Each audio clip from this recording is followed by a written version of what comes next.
Hey, this is chapter 6.5 back from our regular book, and we're going to talk about intermolecular forces.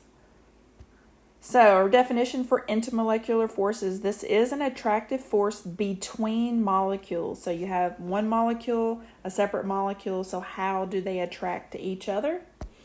And this is going to be much weaker than the chemical bonds within molecules. So, I know that we've previously talked about polar, nonpolar, covalent, ionic bonds that go on within molecules. So these attractive forces between molecules are known as van der Waals forces, and we're going to break our van der Waals forces up into three different types.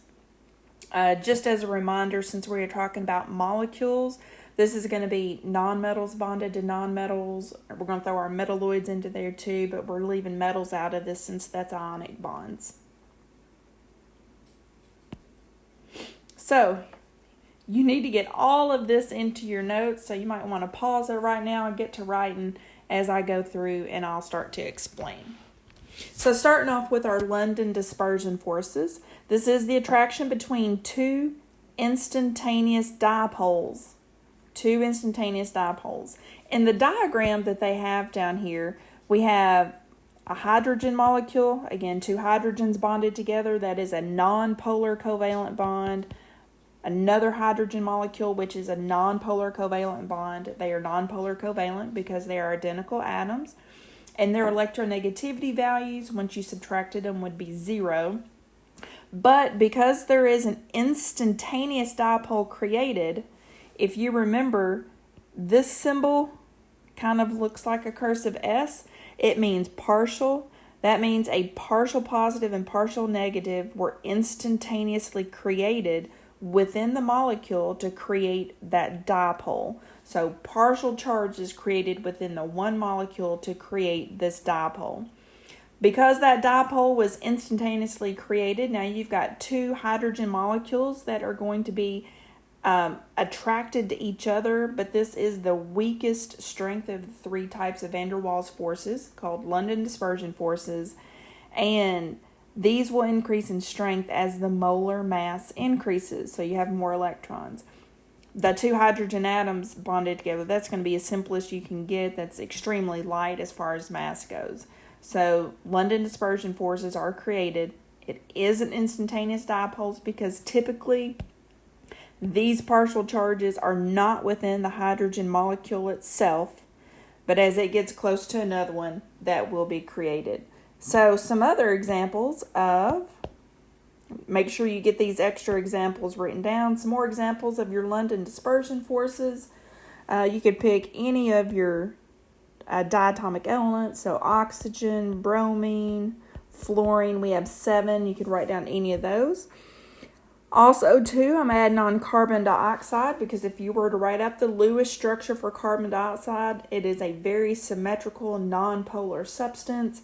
And the same would go with methane, which is CH4. If you were to do its Lewis structure, it's very simple, lightweight.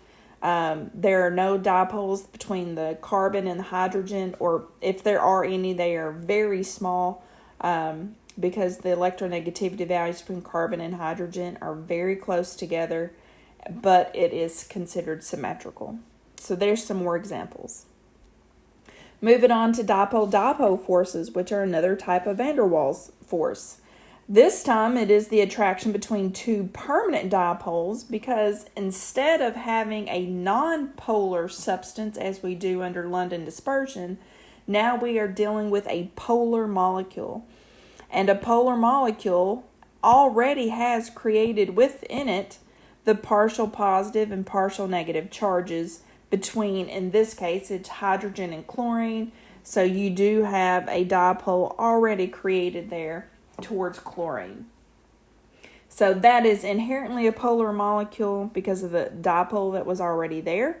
These are medium in strength and they are stronger when the molecules are closer together. Some other examples of polar molecules, you've got OF2. You also have this one, and again with these you could always draw out the Lewis structures. You're going to see either number 1, as in the second one that I've just written out, CHCl3, the dipoles don't cancel symmetrically is in the first one. You're going to have some lone pairs around the central atom. Another one is ammonia, NH3, and ammonia will slightly go over into our last one talking about hydrogen bonding too. But it can be listed underneath either one of these because ammonia is a polar molecule. And then getting over to hydrogen bonding itself. Hydrogen bonding, we're going to specifically talk about this one as it relates to attractive forces between NH, OH, and FH bonds. So in the example they're given, it's water. Again, another polar molecule, but we're talking extremely polar bonds. Very strong dipole-dipole forces going on. So within water, you already have your partial positive, partial negative charges because oxygen is much more electronegative than hydrogen. The same previously with chlorine and hydrogen. These are the strongest of the three types that you have, and this is not an actual chemical bond, that dot that you see or the dotted line between hydrogen and oxygen, but it is a visual that we show for hydrogen bonding.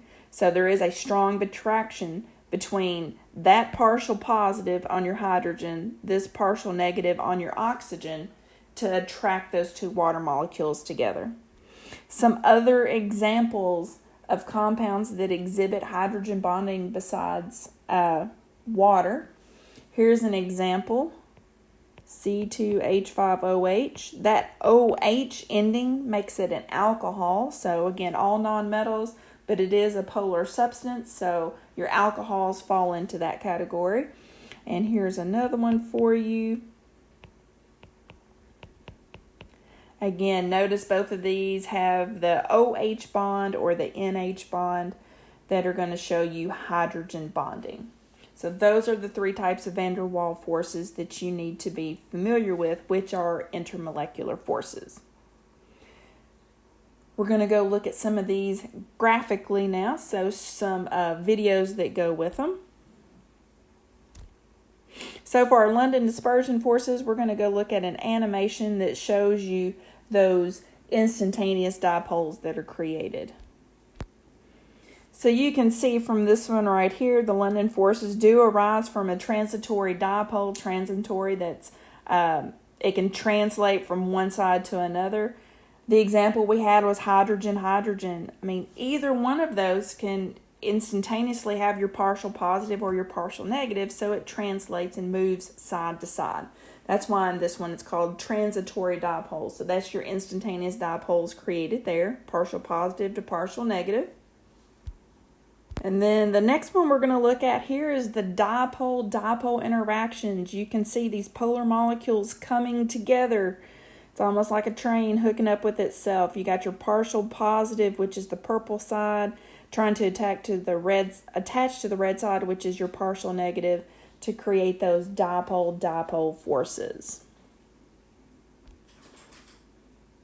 So no animation here, but just going back to the hydrogen bonding again, you can see those dotted lines just showing you what a makeshift bond it is. It is not an actual bond, but with the very polar molecules that you have on the left, hydrogen to oxygen. On the right, we've got oxygen and hydrogen there that are going to be bonding, just a different molecule.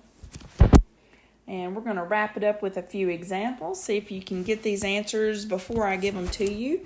NCl3, if you're determining the type of van der Waals force that you have going on, because you can have more than one. NCl3, if you were to look at it, first thing I would do is probably draw out the Lewis structure for it if I was unsure.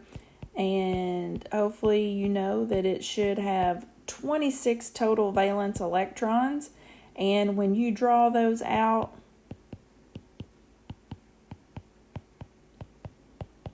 (24) there, 25, 26 would go right there on the nitrogen. That is going to make it a polar substance because it is polar. That is going to fall immediately under your dipole-dipole forces.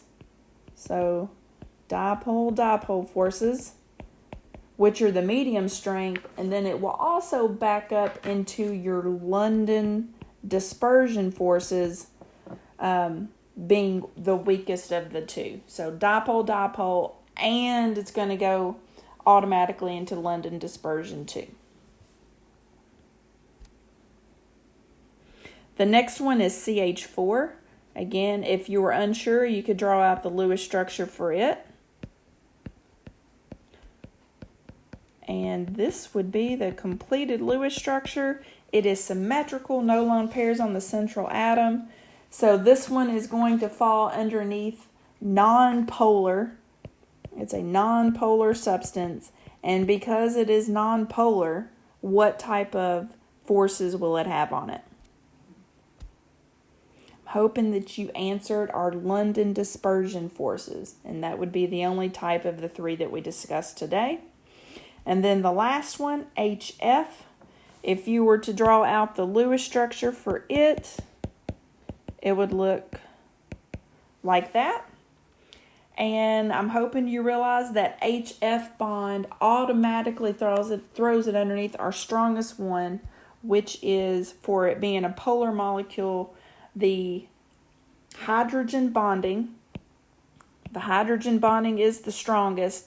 Therefore, you can automatically check off dipole-dipole and London dispersion forces, because it would also carry those weaker ones right along with it. But it does carry hydrogen bonding first and foremost.